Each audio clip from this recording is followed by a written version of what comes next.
नई सीरीज शुरू कर रहे हैं जिसमें हम 2019 यूपीपी 2019 के पेपर हल करेंगे। ठीक है, जीके जीएस और हिंदी का। जीके जीएस और हिंदी का एक पेपर मैंने हल करा दिया है, उसे आप देख सकते हो। आज हम करेंगे हिंदी का। चलिए तो शुरू करते हैं आज की क्लास का पहला प्रश्न। तो आज की क्लास का पहला प्रश्न है, निम्नलिखित प्रश्न में 4 विकल्पों में से दिए गए शब्द के सही समास वाला विकल्प पहचानिए। अब यहाँ मुद्रा दिया है, मुद्रा का तो चक्र से कोई संबंध नहीं है, तो इसलिए ये वाला जो प्रश्न था वो आयोग ने हटा दिया था। ठीक है, आयोग ने हटा दिया था। अब जैसे प्रश्न होता है चक्रधर, क्या होता है चक्रधर, तो चक्रधर किससे संबंधित है? विष्णु से, और विष्णु से संबंधित है तो क्या हो जाएगा इसका समास? बहुवीर्य समास हो जाएगा। क्या हो जाएगा? बहुवीर्य समास हो जाएगा। ठीक, चलिए व्याख्या देखते हैं इसकी। चूँकि प्रस्तुत प्रश्न में चक्रधर शब्द न दिए जाने के कारण बोर्ड ने प्रश्न को निरस्त कर दिया। चक्रधर के लिए सम्यक समास विग्रह चक्र धारण किया है जिसने, अर्थात इस समास विग्रह में अन्य अर्थ निकल रहा है विष्णु। ठीक है, अतः इस सम्यक समास विग्रह में बहुवीर्य समास होगा। बहुवीर्य समास में कोई भी पद प्रधान न होकर अन्य पद तीसरा पद प्रधान होता है। जैसे दशानन, 10 हैं आनंद जिसके, तो किसकी बात हो रही है? रावण की। लंबोदर, लंबा है उदर जिनका, किसकी बात हो रही है? गणेश जी की। चतुर्भुज, 4 हैं भुजाएं, किसकी बात हो रही है? ब्रह्मा जी की। तो ये सब क्या हैं? वो चतुर्भुज भुजाएं किसकी हैं? ब्रह्मा जी की। तो ये सब किसकी बात हो रही है? थर्ड पर्सन की बात हो रही है। तो यहाँ पे क्या हो जाएगा? बहुवीर्य समास हो जाएगा। क्या हो जाएगा? बहुवीर्य समास। दूसरा प्रश्न है, निम्नलिखित प्रश्न में 4 विकल्प दिए हैं जिनमें से उस विकल्प का चयन करें जो शब्द वाक्य का सबसे अच्छा एक शब्द विकल्प। रात में घूमने वाला को क्या बोलते हैं? रात में घूमने वाले को। ये टॉपिक है आपका अनेक शब्दों के लिए एक शब्द वाला, और इससे भी प्रश्न बनता है भ्रमणीय, तपस्वी, निशाचर या अचर। तो इसे बोलते हैं रात में घूमने वाले को निशाचर, और 2 का उत्तर हो जाएगा सी। क्या हो जाएगा? 2 का आंसर सी हो जाएगा। अच्छा, इस सीरीज का एक मुख्य उद्देश्य क्या है? मेन मोटो ये है कि इससे आपको पता चलेगा कि हिंदी और जीएस किस तरीके के प्रश्न अब तक पूछे गए हैं। ठीक है, प्रश्नों की प्रकृति क्या है, तो उस हिसाब से आप मतलब आपकी तैयारी में ये मदद करेगी सीरीज। ठीक, व्याख्या देख ले रहे हैं। ये रात में घूमने वाला तो निशाचर हो गया। तप करने वाला क्या होता है? तपस्वी होता है। जो वस्तु चलने वाली न हो उसे अचर बोलते हैं, और भ्रमण करने योग्य होता है उसे बोलते हैं भ्रमणीय। क्या बोलते हैं? भ्रमणीय। तीसरा प्रश्न है, निम्नलिखित प्रश्न में 4 विकल्प दिए गए हैं जिनमें से एक शब्द दिए गए अनेकार्थी शब्द का अर्थ है। इस शब्द को चुनें। मुद्रा है रूप, भाग, पर्वत, गोत्र। तो मुद्रा का जो अर्थ है वो क्या हो जाएगा? रूप हो जाएगा, और 3 का उत्तर हो जाएगा ए। क्या हो जाएगा? ए। व्याख्या है, मुद्रा अनेकार्थी शब्दों के संदर्भ में रूप सर्वाधिक उपयुक्त विकल्प है। मुद्रा के अनेकार्थी शब्दों में अंतर्गत सिक्का, मोहर, अंगूठी, छापा, चिन्ह, आकृति हैं। भाग के अंतर्गत अनेकार्थी शब्द भाग्य, हिस्सा, विभाजन है। भाग्य के अंतर्गत कौन से शब्द हैं? भाग्य है, हिस्सा है और विभाजन है। निम्नलिखित प्रश्न में 4 विकल्पों में से सही कर्ता कारक को पहचानिए। रोहन ने हॉकी खेली, तो इसमें पहचानना है कर्ता कारक। ठीक है, कौन सा है? रोहन ने हॉकी खेली, तो इसमें हो जाएगा ने। क्या हो जाएगा? ने, और 4 का उत्तर हो जाएगा बी। व्याख्या देखेंगे। रोहन ने हॉकी खेली में कर्ता कारक का विभक्ति चिन्ह ने जुड़ा है। कौन सा जुड़ा है? ने जुड़ा है। हॉकी संज्ञा है और खेली क्रिया के अंतर्गत आता है। खेलना किसके अंतर्गत आएगा? क्रिया के। 5वां प्रश्न है, नीचे दिए गए प्रश्न का सही विकल्प पहचानिए। कर्ता का अर्थ क्या होता है? कर्ता का क्या अर्थ होता है? जो संबंध जोड़े, जो कार्य करे, जिससे काम हो या जिसका काम हो। तो इसका उत्तर हो जाएगा जो कार्य करे। कर्ता का क्या अर्थ होता है? जो कार्य करे। 5 का उत्तर हो जाएगा बी। क्या हो जाएगा? बी हो जाएगा। ये भी आपको देख लेना है, मैंने वैसे इसकी प्रैक्टिस करवा दी थी हिंदी वाली क्लास में। कर्ता ने कर्म को करण से, संप्रदान को के लिए, अपादान से अलगाव के अर्थ में आएगा। संबंध काकी के, रारी रे। ठीक है, और अधिकरण में पर, और लास्ट में हो जाता है आपका संबोधन हे, ओ, अजी इत्यादि। ठीक है। 6वां प्रश्न है, निम्नलिखित प्रश्न में 4 विकल्पों में से दिए गए वाक्य का सही काल वाला विकल्प पहचानिए। आज वर्षा होगी, तो सामान्यतः वर्तमान काल होगा, संभाव्य वर्तमान काल होगा, सामान्य भविष्य काल होगा, या भूतकाल होगा। तो आज वर्षा होगी, इसमें हो जाएगा सामान्य भविष्य काल। 6 का उत्तर हो जाएगा सी। 7वां प्रश्न है, निम्नलिखित प्रश्न में 4 विकल्पों में से सही सकर्मक क्रिया का उदाहरण पहचानिए। कशिश हंस रही है, चिड़िया उड़ रही है, सूरज उग रहा है, सीता बीड़ा बजा रही है। तो सकर्मक क्रिया का उदाहरण एक ही है इसमें, वो है डी, सीता बीड़ा बजा रही है। सीता क्या कर रही है? बीड़ा बजा रही है। 7 का उत्तर हो जाएगा डी। 8वां प्रश्न है, निम्नलिखित प्रश्न में 4 विकल्प दिए गए हैं जिनमें से उस विकल्प का चयन करें जो दिए गए शब्दों का सही पुल्लिंग शब्द है। पुल्लिंग स्त्रीलिंग भी आता है, वैलिंग। और इसमें दिया है साम्राज्ञी। साम्राज्ञी का क्या हो जाएगा? राजा, महाराजा, सम्राट या बादशाह। तो साम्राज्ञी का हो जाएगा सम्राट और 8 का उत्तर हो जाएगा सी। राजा का तो रानी हो जाएगा, महाराजा का महारानी हो जाएगा, बादशाह का बेगम हो जाएगा, ठीक, और साम्राज्ञी का हो जाएगा सम्राट। स्त्रीलिंग पुल्लिंग से भी प्रश्न बनता है। नीचे दिए गए शब्द का सही बहुवचन रूप वाला विकल्प पहचानना है। चिड़िया का बहुविकल्प क्या होगा? चिड़िया, चिड़ियाएँ, चिड़ियों या चिड़ा। तो चिड़िया का बहुविकल्प होता है चिड़िया और 9 का उत्तर हो जाएगा ए। 10वां प्रश्न है कि बर्ड स्वर की सहायता से बोले जाएं उन्हें क्या कहा जाता है? जो बर्ड स्वर की सहायता से बोले जाते हैं उन्हें क्या कहते हैं? स्वर, व्यंजन, वर्णमाला या ध्वनियाँ। तो जो बर्ड स्वर की सहायता से बोले जाएं उन्हें हम बोलते हैं व्यंजन। क्या बोलते हैं? व्यंजन। और 10 का आंसर हो जाएगा बी। और 11वां प्रश्न जो था वो भर्ती बोर्ड ने निरस्त कर दिया था, तो इसलिए उसे नहीं देख रहे। 12वां प्रश्न देखेंगे। निम्नलिखित प्रश्न में 4 विकल्पों में से उस सही विकल्प का चयन करें जो बताता है कि व्यंजन को स्वर रहित दिखने के लिए किस चिन्ह का उपयोग किया जाता है। स्वर रहित दिखने के लिए तो किया जाता है हलंत का प्रयोग, और 12 का उत्तर हो जाएगा सी। 13वां प्रश्न है। निम्नलिखित प्रश्न में दिए गए विकल्पों में से रेखांकित शब्द के आधार पर सर्वनाम के सही भेद को पहचानिए। तो सब प्रश्न है, कोई आपसे मिलने आया है, किस टाइप का इसमें सर्वनाम होगा? कोई आपसे मिलने आया है, तो इसमें हो जाएगा अनिश्चयवाचक सर्वनाम। क्या हो जाएगा? अनिश्चयवाचक सर्वनाम हो जाएगा, और इसका उत्तर हो जाएगा ए। क्या हो जाएगा? इसका उत्तर ए हो जाएगा, अनिश्चयवाचक सर्वनाम, क्योंकि कोई तो किस में आता है? अनिश्चय में आता है। 14वां प्रश्न है। अयोध्या सिंह उपाध्याय हरिऔध जी की प्रसिद्ध रचना कौन सी है? झरना, प्रिय प्रवास, प्रेम प्रलाप या अंधा युग। तो अयोध्या सिंह उपाध्याय हरिऔध इनका उपनाम है, ठीक है। हरिऔध की कौन सी है रचना? तो प्रिय प्रवास है। कौन सी है? प्रिय प्रवास है। 14 का उत्तर हो जाएगा बी। तो रचना कृतियाँ भी पूछ ली जाती है, इन्हें भी आपको देख लेना है। व्याख्या देख ले रहे हैं। झरना किसकी है? जयशंकर प्रसाद की। प्रेम प्रलाप भारतेंद्र हरिश्चंद्र की है। और अंधायुग किसकी है? धर्मवीर भारती की। अंधायुग किसकी है? धर्मवीर भारती की। 15वां प्रश्न है। निम्नलिखित प्रश्न में 4 विकल्पों में से उस सही विकल्प का चयन करें जो बताता है कि फणीश्वर नाथ रेणु द्वारा रचित उपन्यास कौन सा है। मधुशाला, मैला आंचल, मुद्रा राक्षस और मृगनयनी। तो फणीश्वर नाथ की है मैला आंचल, ठीक है। 15 का उत्तर हो जाएगा बी। क्या हो जाएगा? 15 का उत्तर बी हो जाएगा। मधुशाला है वो हरिशंकर इनके जो पिता थे अमिताभ बच्चन के, उनकी है। मुद्रा राक्षस विशाख दत्त की है। मधुशाला है वो हरिवंश राय बच्चन की है। और मृगनयनी किसकी है? वृंदावन लाल वर्मा की है। मुद्रा राक्षस विशाख दत्त की है, ठीक। और मैला आंचल किसकी है? फणीश्वर नाथ की। फणीश्वर नाथ रेणु की है मैला आंचल।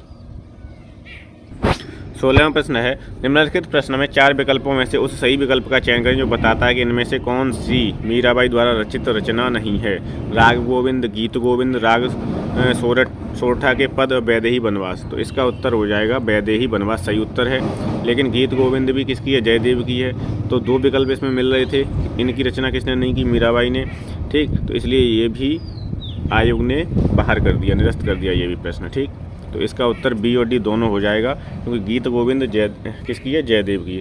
राग गोविंद और राग सोरठा के पद ये किसके हैं? मीराबाई के। 17वां प्रश्न है। माखनलाल चतुर्वेदी को किस रचना के लिए साहित्य अकादमी पुरस्कार दिया गया था? हिमतरंगिनी, समर्पण, युगचरण या माता। तो माखनलाल चतुर्वेदी को हिमतरंगिनी के लिए साहित्य अकादमी पुरस्कार दिया गया था, और 17 का आंसर हो जाएगा ए। सन 1955 ईस्वी में माखनलाल चतुर्वेदी को हिमतरंगिणी के लिए साहित्य अकादमी पुरस्कार से सम्मानित किया गया था। और इनकी रचनाएं कौन सी हैं? समर्पण है, युगचरण है, माता है। अब ये गद्यांश आता है। गद्यांश से प्रश्न पूछे जाते हैं। तो नीचे दिए गए गद्यांश के बाद 5 प्रश्न दिए गए हैं। इस गद्यांश को ध्यानपूर्वक पढ़ें और 4 विकल्पों में से प्रत्येक प्रश्न का सर्वोत्तम उत्तर चुनें। तो आप इसे पढ़ सकते हो धीरे धीरे।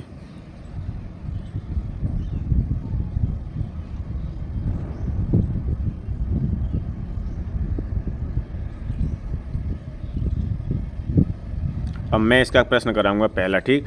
18वां प्रश्न है। चंबा का इतिहास धर्म और पर्यटन का कैसा मेल है? मन को हरने वाला, दर्द देने वाला, नापसंद आने वाला या ठीक ठाक। तो जब आप पढ़ोगे इसे तो इसका उत्तर निकल के आएगा। चंबा का जो इतिहास और धर्म पर्यटन स्थल है वो कैसा है? मन को हरने वाला है। 18 का आंसर हो जाएगा ए। क्या हो जाएगा? 18 का उत्तर ए हो जाएगा। डॉक्टर बोगल ने चंबा को अचंभा कब कहा? वहाँ से आने के बाद, अनुभव के बाद, किसी से सुनने के बाद या देखने के बाद। तो डॉक्टर बोगल ने चंबा को अचंबा कहा था अनुभव के बाद में, और 19 का उत्तर हो जाएगा बी। मैंने इसलिए नहीं पढ़ा कि उसमें टाइम वेस्ट होता, और ये जो गद्यांश वाला जो प्रश्न होते हैं वो बहुत ही ईजी होते हैं, ठीक है। अगर आप उससे सही से पढ़ लेते हो तो 5 के 5 प्रश्न आप सही कर सकते हो। 20वां प्रश्न है, चंबा को सौभाग्यशाली क्यों कहा गया है? राजा के कारण, प्रजा के कारण, स्थिति के कारण या परिस्थिति के कारण? तो चंबा को सौभाग्यशाली कहा गया है राजा के कारण, और 20 का उत्तर हो जाएगा ए। क्या हो जाएगा? ए। 21वां प्रश्न है, चंबा की किस शैली ने अपनी पहचान बनाई? सिलाई, खेती, कलम शैली, बागवानी? तो वो थी कलम शैली। तो 21 का उत्तर क्या हो जाएगा? सी। 22वां प्रश्न है, वशीकृत शब्द का समानार्थी शब्द अनुच्छेद में से पहचानिए। ख्याति, मंत्रमुग्ध, उल्लेखनीय, सैलानी? तो वशीकृत का समानार्थी होता है मंत्रमुग्ध, और 22 का आंसर हो जाएगा बी। क्या हो जाएगा? वशीकृत, मंत्रमुग्ध। 22 का आंसर हो जाएगा बी। क्या हो जाएगा? बी, मंत्रमुग्ध। 23वां प्रश्न है, निम्नलिखित प्रश्न में 4 विकल्पों में से उस सही विकल्प का चयन करें जो दिए गए पद के उचित अलंकार रूप का सबसे अच्छा विकल्प है। भिखारिन को देखकर पट देत बार बार। श्लेष अलंकार, अतिशयोक्ति अलंकार, रूपक अलंकार या उत्प्रेक्षा अलंकार? तो भिखारिन को देखकर पट देत बार बार, इसमें हो जाएगा श्लेष अलंकार, और 23 का आंसर हो जाएगा ए। ऐसा मत समझना कि ये प्रश्न रिपीटेड नहीं होंगे, कुछ प्रश्न रिपीट भी कर जाते हैं, तो इसलिए आपको इनकी अच्छे से प्रैक्टिस करनी है, ठीक है। तो भिखारिन को देखकर पट देत बार बार, इसमें कौन सा अलंकार हो जाएगा? श्लेष अलंकार हो जाएगा। 24वां प्रश्न है, निम्नलिखित प्रश्न में 4 विकल्पों में से उस सही विकल्प का चयन करें जो रेखांकित शब्दों के सही अव्यय के भेद हों। सबने उसे बुरा कहा लेकिन वह अच्छा बना। सबने उसे बुरा कहा लेकिन की वजह से कौन सा बन रहा है? विस्मयादि बोधक अवयव, संबंध बोधक अवयव, समुच्चय बोधक अवयव या क्रिया विशेषण अवयव? तो इसमें हो जाएगा आपका समुच्चय बोधक अवयव, ठीक है। 24 का आंसर हो जाएगा सी। 24 का आंसर क्या हो जाएगा? सी। अवयव की क्लास मैंने कराई है, उसमें बिल्कुल एकदम पानी की तरह साफ साफ बताया है, आप वहाँ पे जाके क्लास देख सकते हो हिंदी की। 25वां प्रश्न है, निम्नलिखित प्रश्न में 4 विकल्पों में से उस सही विकल्प का चयन करें जो अशुद्ध वाक्य के शुद्ध रूप का सबसे अच्छा विकल्प है। विद्यालय में बाएं बड़ा सा मैदान है, तो इसका शुद्ध बताना है कि विद्यालय में बाएं बड़ा मैदान है। बी है, विद्यालय की बाईं ओर बड़ा सा मैदान है। सी है, विद्यालय में बड़ा सा मैदान है। और डी है, विद्यालय के बाएं बड़ा सा मैदान है। तो इसमें हो जाएगा विद्यालय में बड़ा सा मैदान है, और 25 का आंसर क्या हो जाएगा? सी। क्या हो जाएगा? सी हो जाएगा। अच्छा, बाईं ओर तो रही है इसमें, बाईं ओर, ठीक है। तो इसमें बड़ा सा है, केवल बाईं नहीं है, इसका उत्तर हो जाएगा बी। विद्यालय की बाईं ओर बड़ा सा मैदान है। बी उत्तर बिल्कुल सही है इसका, ठीक है। 25 का उत्तर क्या हो जाएगा? बी। 26वां प्रश्न है, निम्नलिखित प्रश्न में 4 विकल्पों में से उस सही विकल्प का चयन करें जो बताता है कि जहाँ छंद में सभी चरण समान होते हैं उसे क्या कहते हैं?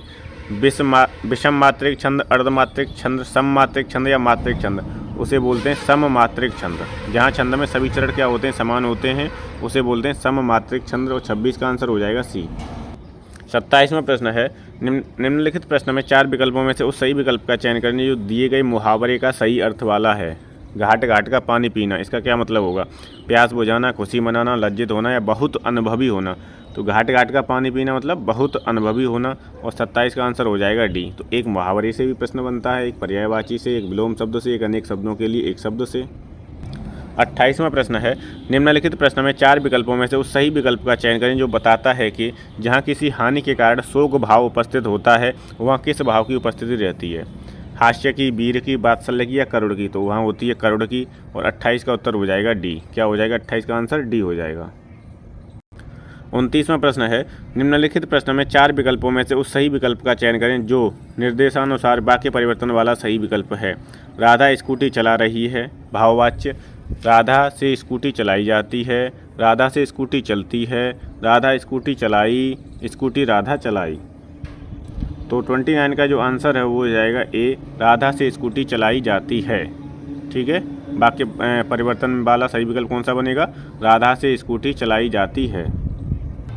30वां प्रश्न है, कौन सा विकल्प उद्धरण चिन्ह का उदाहरण है? तो उद्धरण चिन्ह कौन सा होता है? उद्धरण चिन्ह ये होता है, ठीक है। अब ये किस में लगा है? ए में लगा है, तो 30 का आंसर ए हो जाएगा। चिन्ह भी इम्पोर्टेंट है, तो और ये कौन सा हो जाएगा? तो 30 का उत्तर क्या हो जाएगा? ए हो जाएगा। पद्म श्री श्री माता श्यामा चोना। पद्म श्री श्री माता श्यामा चोना, इसमें उद्धरण चिन्ह का प्रयोग हुआ है। 31वां प्रश्न है, तो पूछ रहा है कि शरीर का समान अर्थ क्या होगा? सही बताना है शरीर का। कलेवर, बेटप, पद्मा, महिला। तो शरीर का जो समान अर्थ होता है वो होता है कलेवर, और 31 का आंसर हो जाएगा ए। क्या हो जाएगा 31 का आंसर ए हो जाएगा। ठीक। बिटप किसका होता है? बिटप होता है भाई वृक्ष का। पदमा किसका होता है? सरस्वती का। और महिला स्त्री। ठीक है, ये एक दूसरे के समानार्थी हैं। 32वां प्रश्न है, निम्नलिखित प्रश्न में 4 विकल्पों में से उस विकल्प का चयन करें जो सभी विकल्प हैं। उपसर्ग और प्रत्यय दोनों ही शब्द नहीं हैं होते। क्या है इसका उत्तर? तो ये वाला भी प्रश्न आपका बाहर हुआ है कि उपसर्ग, देखो उपसर्ग जो आगे लगता है और प्रत्यय जो पीछे लगता है, इन्हें हम शब्दांश और अव्यय दोनों कहते हैं, और शब्दांश और अव्यय दोनों ही विकल्पों में हैं। ठीक है, तो इसलिए ये प्रश्न को क्या कर दिया था? बाहर कर दिया था।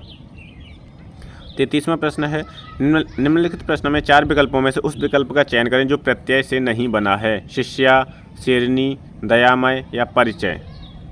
तो प्रत्यय से नहीं बना है, कौन सा नहीं बना है? परिचय नहीं बना है। और 33 का उत्तर क्या हो जाएगा? डी।